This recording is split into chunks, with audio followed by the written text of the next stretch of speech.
You know that feeling when too many things fall through the cracks? Monday.com was built for that gap.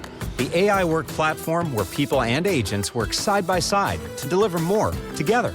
Create your first Monday agent today at Monday.com.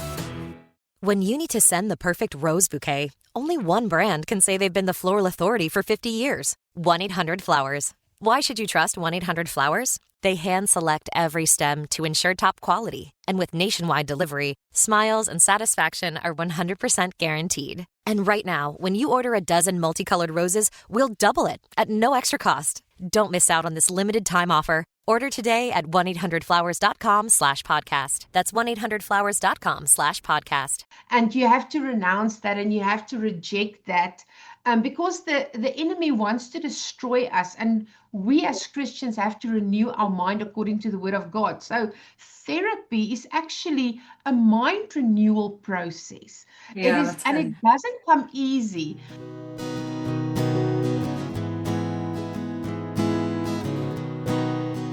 Welcome to the Strong Tower Mental Health Podcast, where you will be encouraged in Christ, where we discuss mental health freedom through the simplicity of the gospel. In this world with so much hurt and pain, we need answers to be free and live with who we are in Christ instead of who we are not. Christians should look different from the rest of the world, living with the fruits of the Spirit, growing from the seed of Christ within us. In this podcast, I bring in topics like inner healing, deliverance, counseling, coaching, trauma, healthy relationships, neuroscience, healing, and more.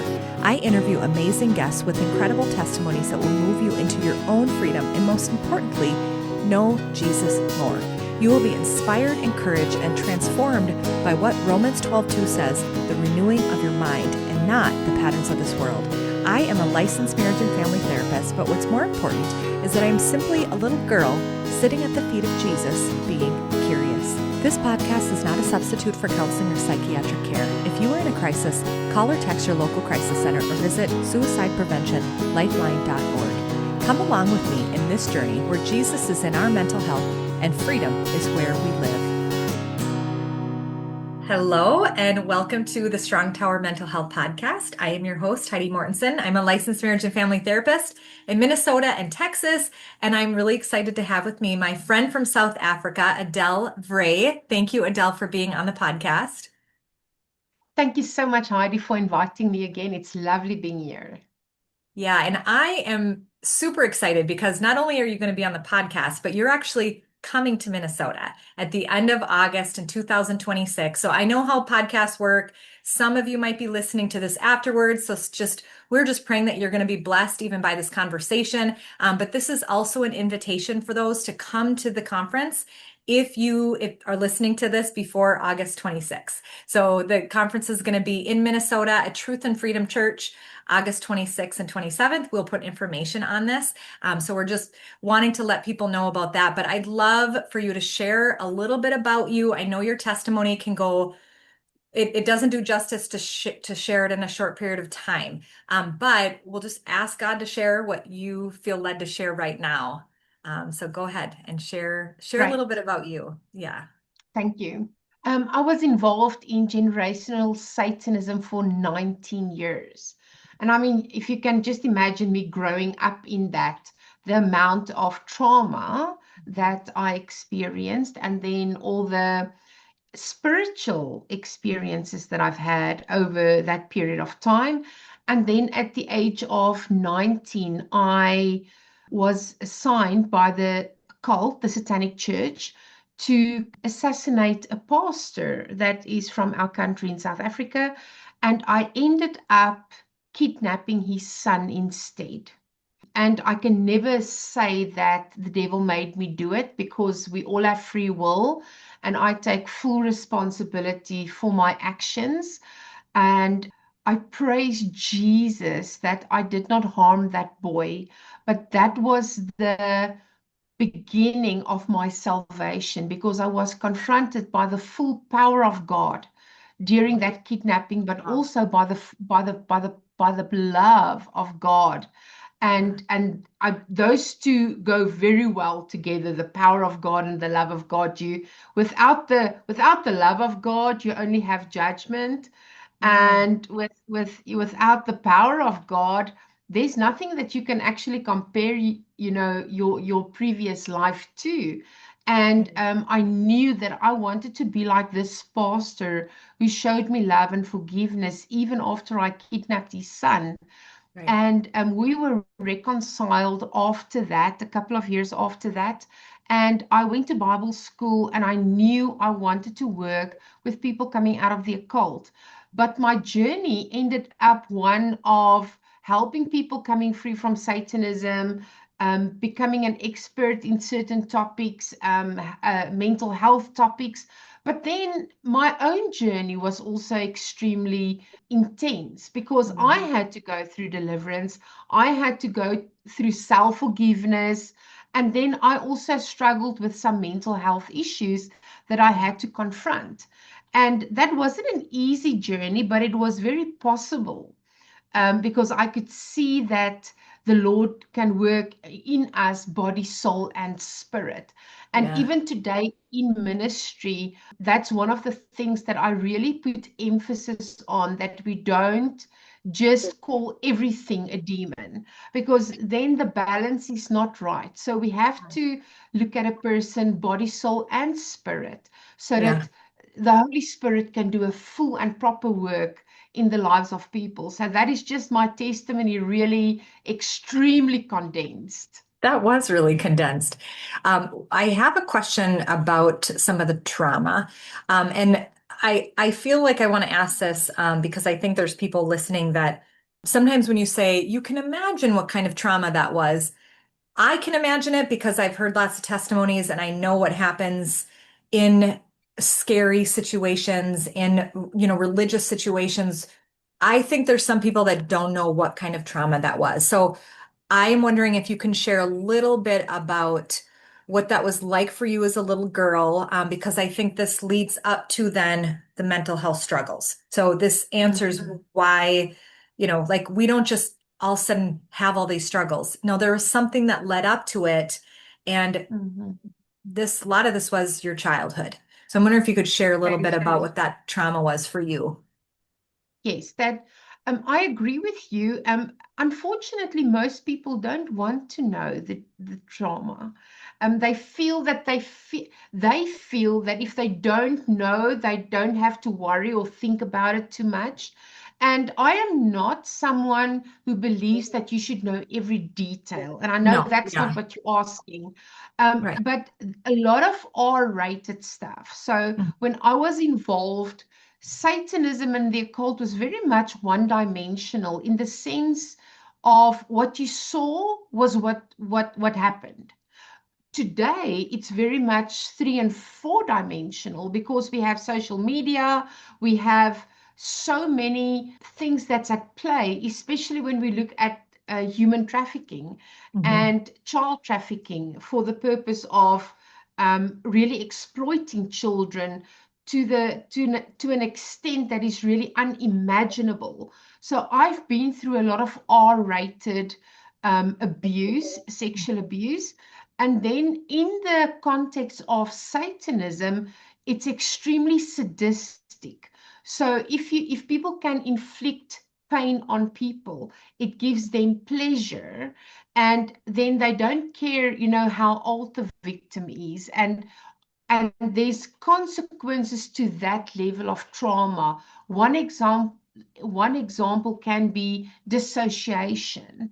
And then, so that's something that I really struggled with, was dissociation. And I can really testify as well that God can even heal to the uttermost, as the word says, that regardless of how broken a person seems, God can heal that as well.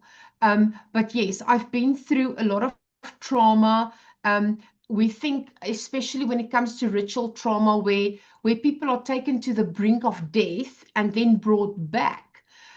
When my ministry colleague, Rian Swigelaar, who was part of the leadership of the Satanic Church in South Africa, I think you also did an interview with him.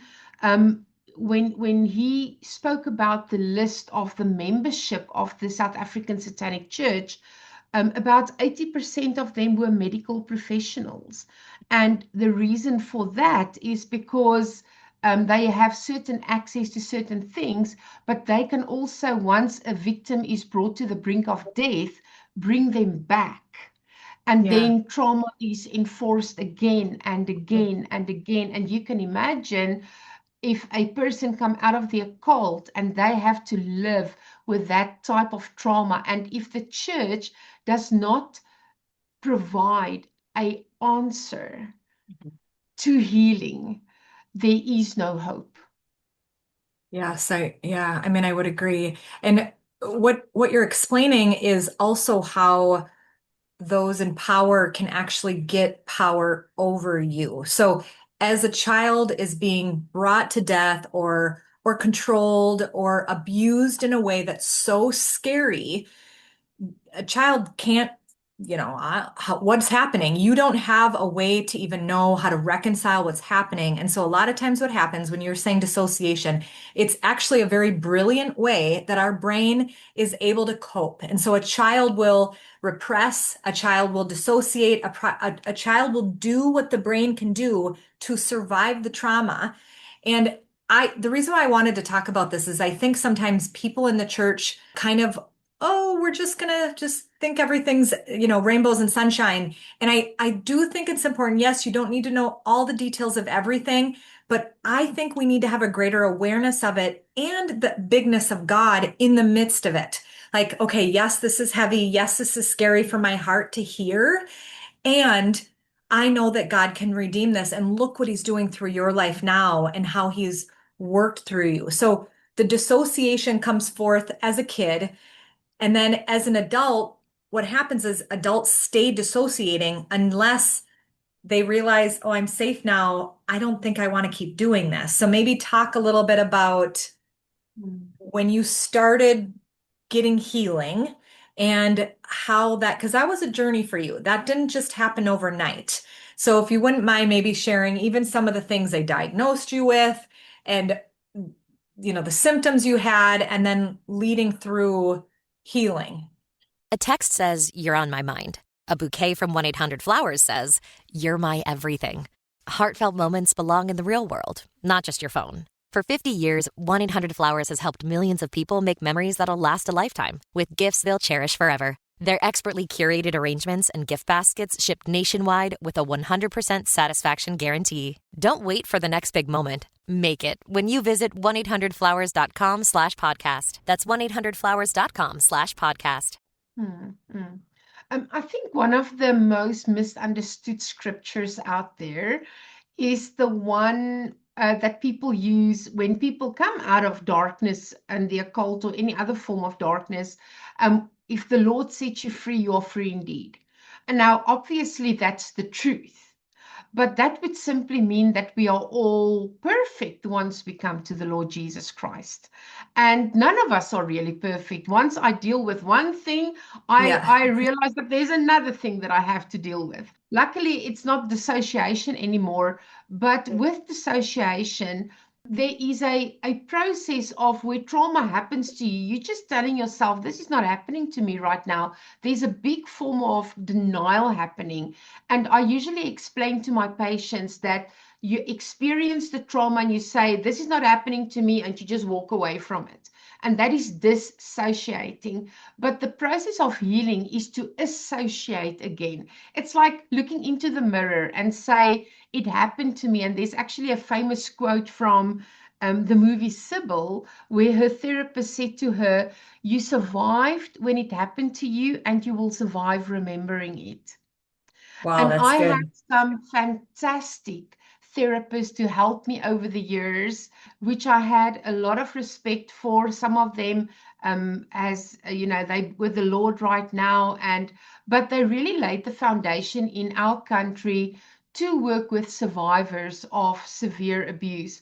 I don't just focus on DID or dissociative identity disorder, but usually there's a lot of dual diagnoses that goes with that.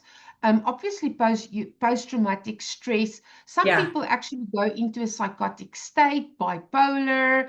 But then there's other things that people might think is demonic, which is not really demonic, or not always demonic.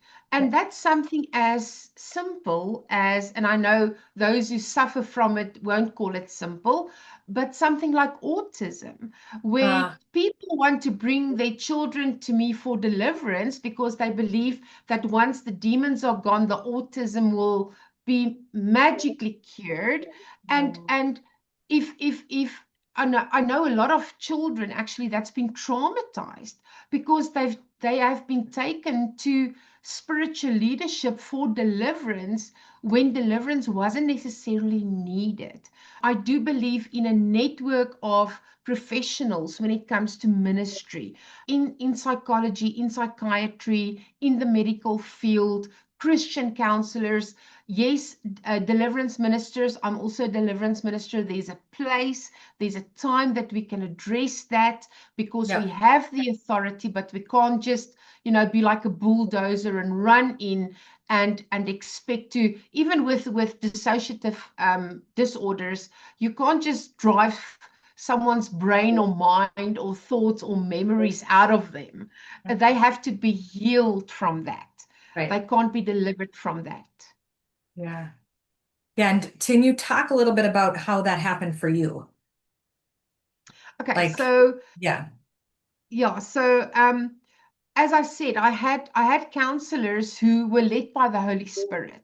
So at certain times we would work on the trauma. Other times we would work on inner healing or forgiveness, working through a trauma, not just saying that it's there and it's not that serious, and maybe God doesn't really want you to focus on this. Let's focus on the positive things, and that's always good, but we have to face the things that we've been through. So at certain times I had to repent, other times I had to forgive, as I said. And then a lot of prayer ministry went into that as well, which is something that really built my spirit, because I've learned that from those people who actually became my mentors. And as I said, I also had to go through deliverance, which was also traumatic, even though it was necessary, because it's something that, when you go through deliverance, you have to acknowledge that there's certain attachments, and you have to renounce that, and you have to reject that, because the enemy wants to destroy us, and we as Christians have to renew our mind according to the word of God. So therapy is actually a mind renewal process. It is, and it doesn't come easy. Something that I've also learned is that there's not a time limit to this. One person can be healed within 3 months, and that's fantastic. And I've actually had a full generational Satanist heal from dissociative identity disorder in one night.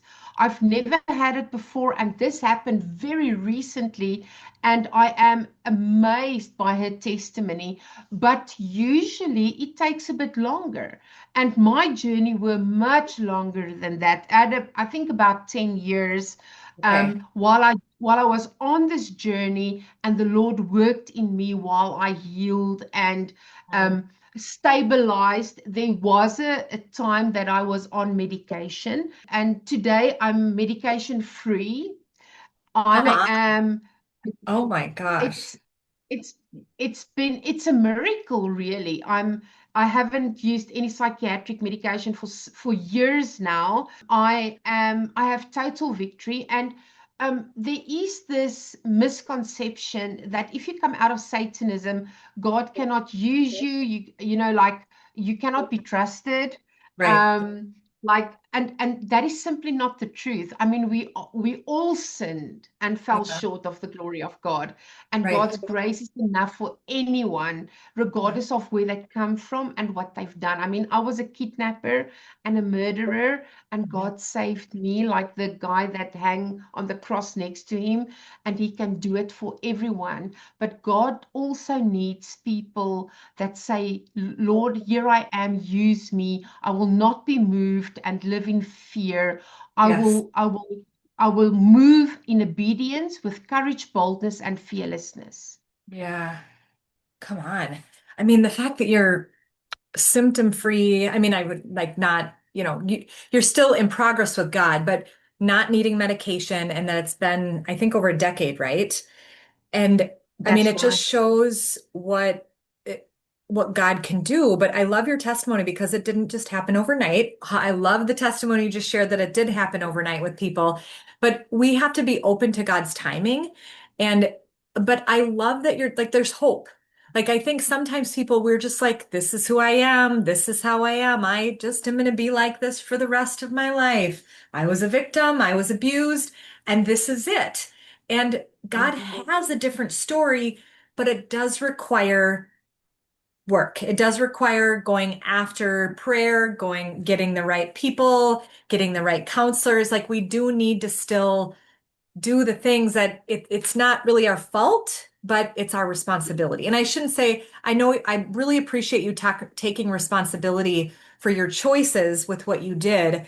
But I still see you as a victim of the trauma because if you didn't have the trauma, you wouldn't be lost in the cycle and have gotten to choose the choices that you made.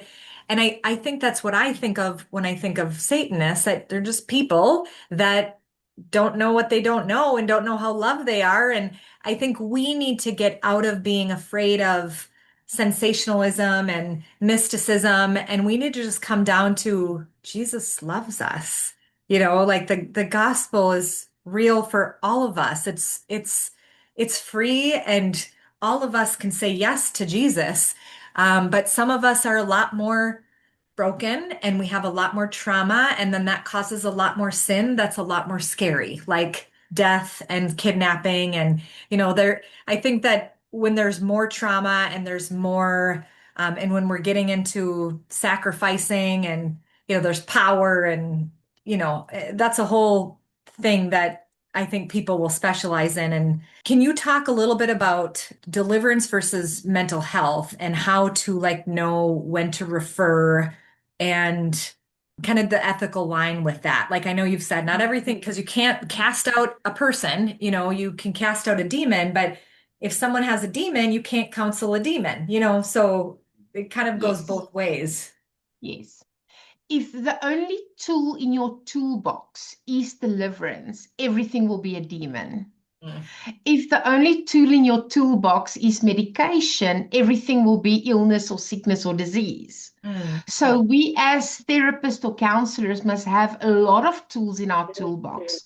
Mm. So over the years, and I'm a little bit older now, I have gained a lot of tools, but I did my first aid and then learned more about psychiatric diseases and or illnesses, psychiatric conditions. And I had a lady once that went to church with me that was also DID and came from generational Satanism. And when during worship, she fell to the ground and she was shaking. And the people around us thought that she was manifesting. And because I could Manifesting look a at demon. Manifesting a manifesting a demon. Yep. demon, that's Okay. correct. Yep. Yes. Yep. And because of my background and the tools in my toolbox, I could clearly recognize that it was an epileptic seizure. So in that time, I always pray first, but I also have to look after her body. I have to make sure that she's safe because there's certain things that happens to the body when there is a seizure. And if I didn't look at her entire body at that time, she might have been extremely humiliated as she got up because, you lose certain bodily functions and things like that. Now, there is certain ways that we can discern and distinguish whether something like a seizure or seizure-like behavior is demonic. Now, one of the general rules that I go to, and there's a lot of rules that I have that I've set up over the years, but usually when you rebuke the devil and it is demonic, it should go because that is our authority in Jesus Christ. But if something doesn't go and they have renounced and they have repented and they show physical symptoms of something, chances are that it's not demonic. So that is just one of the tools in my toolbox where I understand my identity and my authority in Jesus Christ, and that whenever I address the demonic must bow its knee. That is a spiritual principle. And if I address it and there's no change, chances are that it is not a demonic problem. Now, I'm not saying that, because when we look at the cross of Christ, we see that he took all the diseases on him. Sickness and disease doesn't come from Jesus. So some origin somewhere might be demonic, but that doesn't mean someone coughing right now has a demon.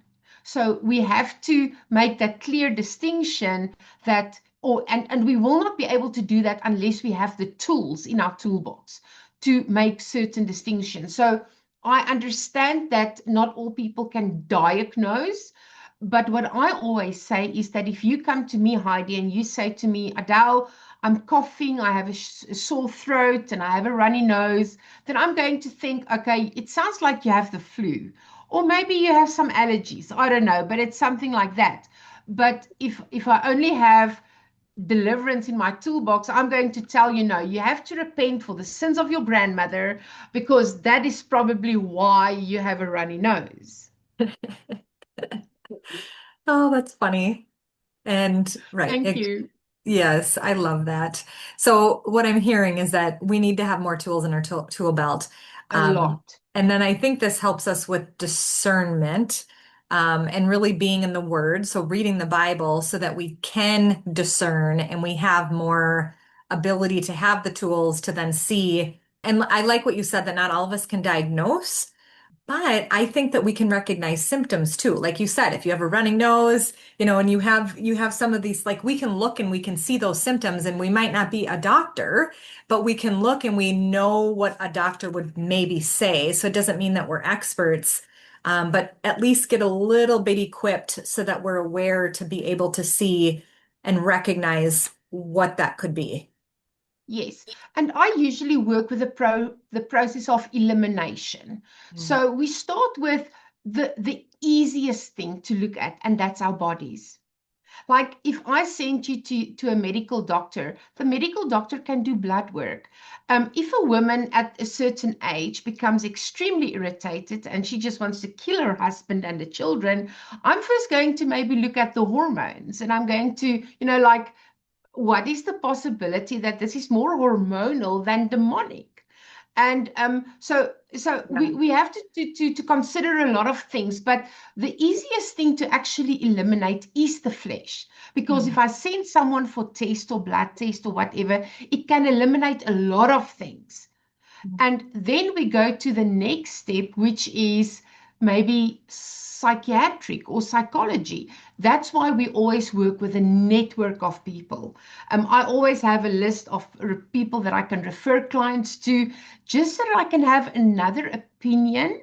I am the spiritual authority and the spiritual professional, but I can see certain symptoms, and that is very important.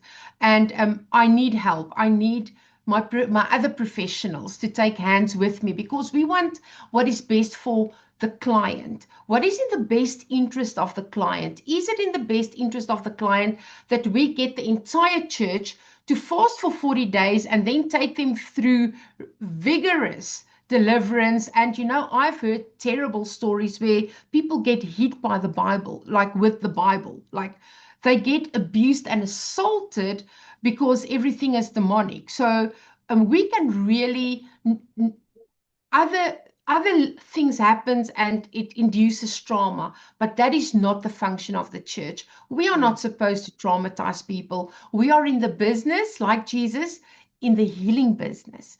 And we have to embrace and journey so that they can have a good experience with Jesus. And I mean, Luke was a medical doctor, right? So Jesus even had a doctor on his team.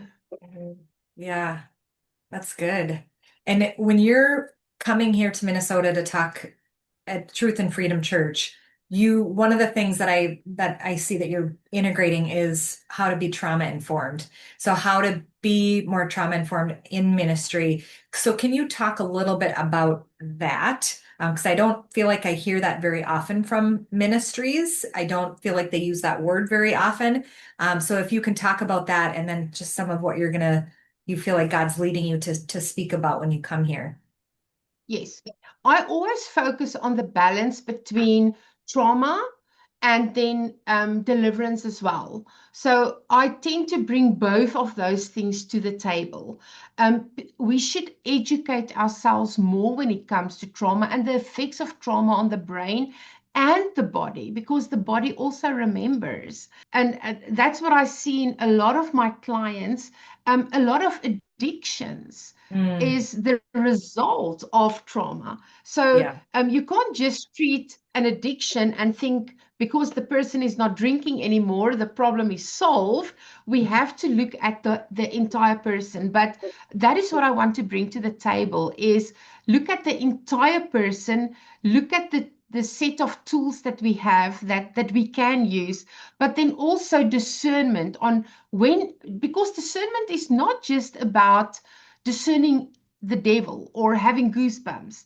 Discernment is to know the difference between what's right and what's almost right. So something might seem right, but it's not necessarily 100% the right direction that we should go.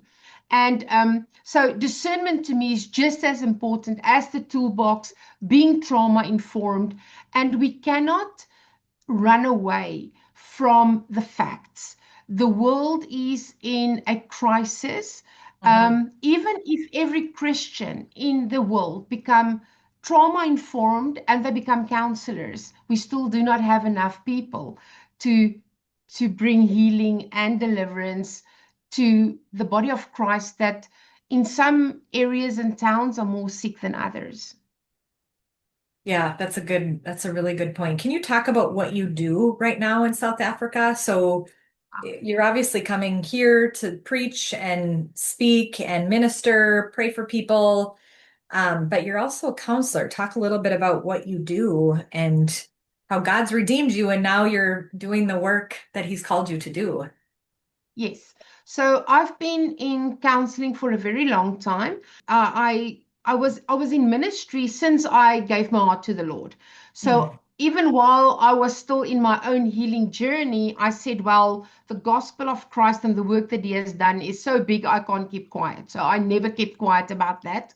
I authored a couple of books, and the Lord really opened up ministry for me because of my testimony.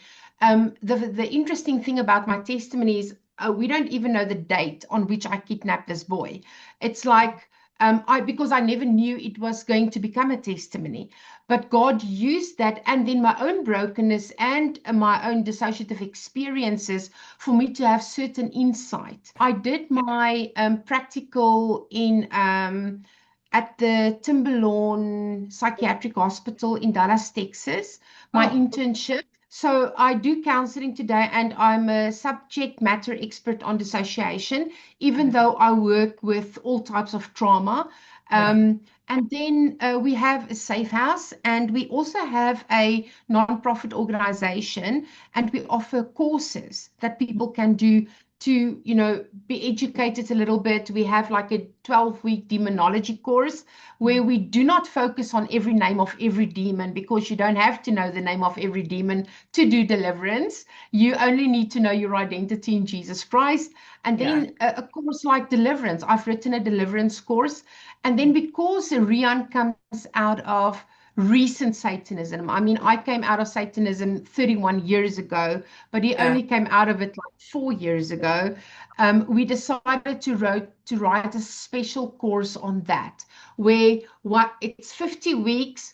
1 week he presents a class on something spiritual regarding Satanism, and then the following lesson is me bringing Jesus and giving teaching on how it should be, because a lot of people think that a psychic is a prophet, where that's not the truth. So we try to make a distinction and say, you can't just put a rock somewhere and think it will bring you good luck just because Jesus created rocks or God created rocks and stones.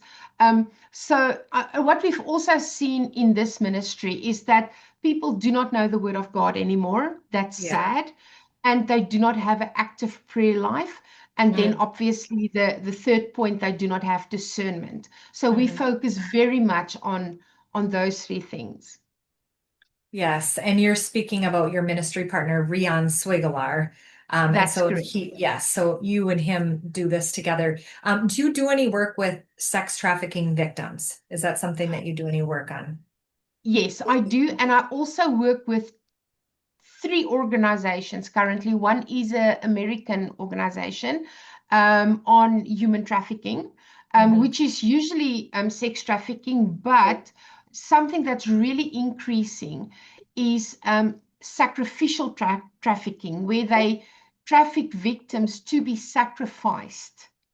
And unfortunately, the people working in this field, they do not have much success in intervening and saving the people's lives. So usually they end up, or the end of the road is a crime scene.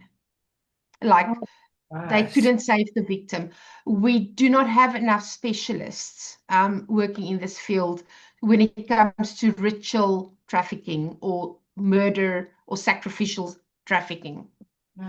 And is that Satanism, or is that like just no?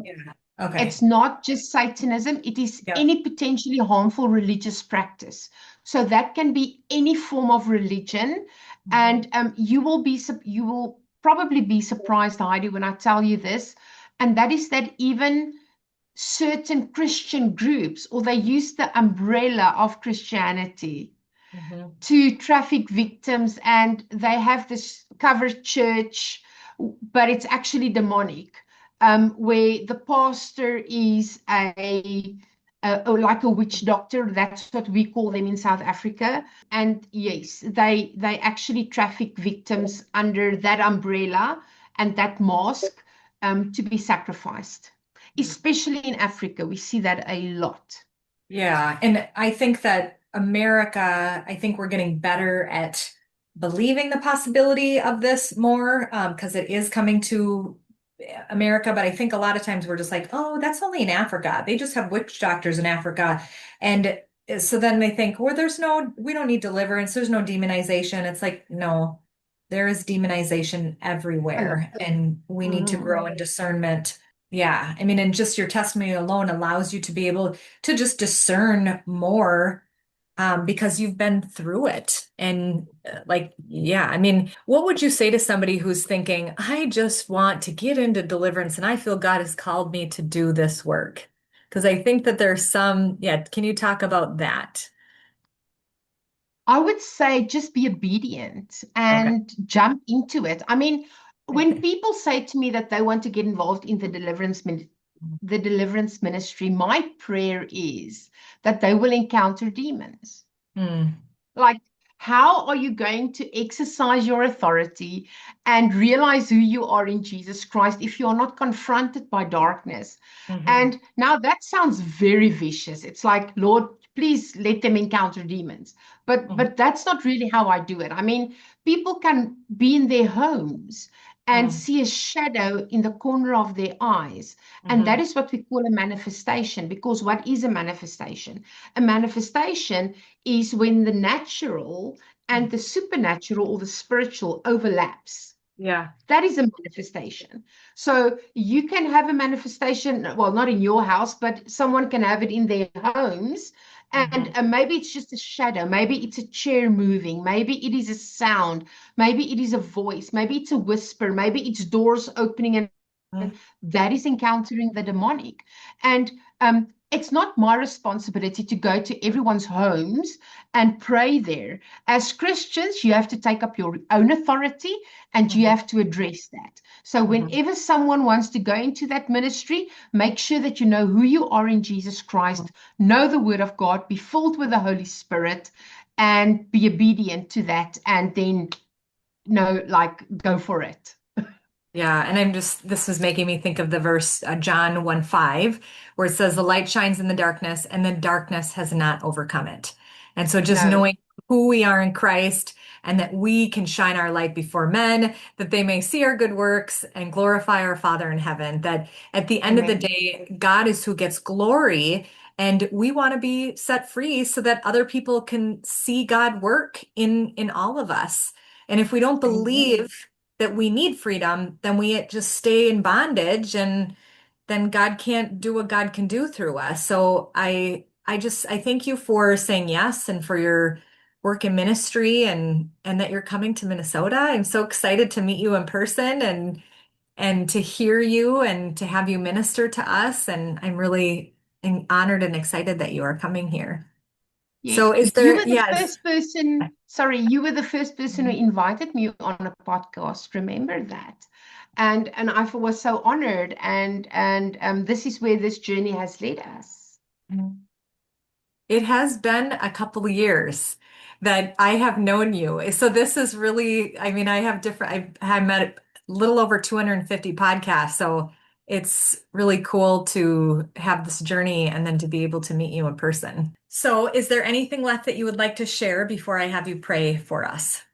I just want to say that I am consumed by Jesus. So I prefer only talking about Jesus, but my work demands that I sometimes talk about the devil, and the work of the enemy is so overrated. I've been on that side, and it cannot compare to the Mhm. awesomeness of Jesus. So I want to end with that words.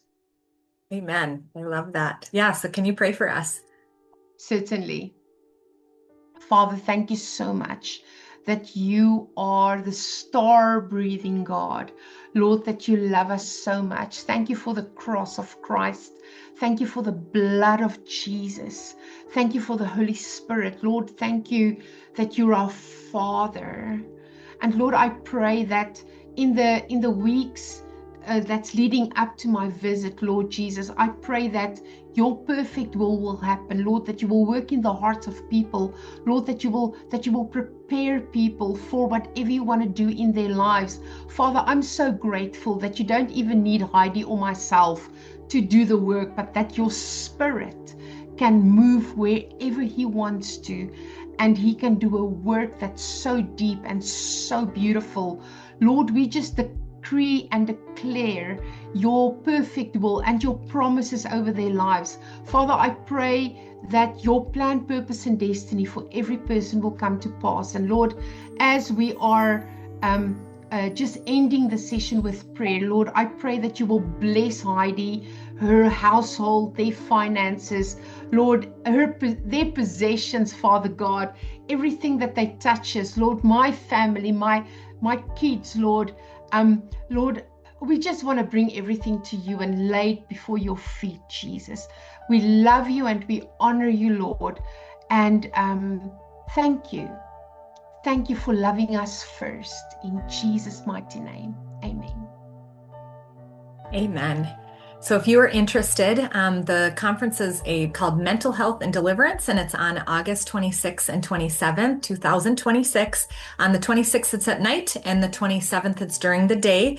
There's 4.5 CEUs that are approved through the Minnesota Association of Psychology or Board of Psychology. Others have been applied for, and then at night. So ministry will definitely happen on both nights. And then during the day, there's just a lot more teaching. It will not be online. So due to the sensitivity of the topics and for the confidentiality of those who will attend, unfortunately, it will not be taped. So we hope that you will come. You can go to my website and also there's a sign up on Facebook. So thanks so much for listening and watching. Thank you. Thank you for listening to the Strong Tower Mental Health Podcast. I would love it if you would rate and review the show on Apple Podcasts and subscribe wherever you listen. Your review helps the show reach more people and spread mental health awareness with Jesus. You can also check out my book, The Brave Encourager, wherever books are sold, and check me out on Facebook, Instagram, TikTok, YouTube, or my website at HeidiMortensen.com. See you at our next episode.